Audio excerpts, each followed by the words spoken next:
Welcome to Study Loop.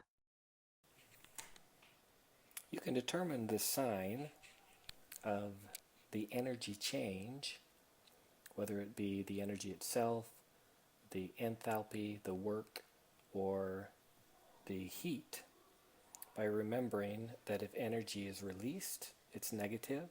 If it released from the system, it's negative. If energy is added to the system, it's positive. So in order to determine the sign for work, because you are compressing volume, and work is equal to negative P delta V, then delta V is going to be, in this case, because we have a smaller volume, delta V is going to be negative.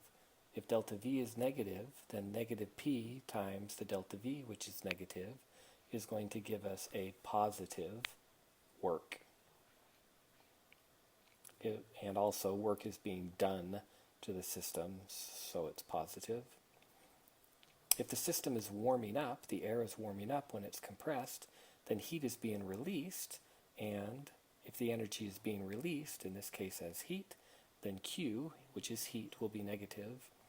The equation for delta E is Q plus W.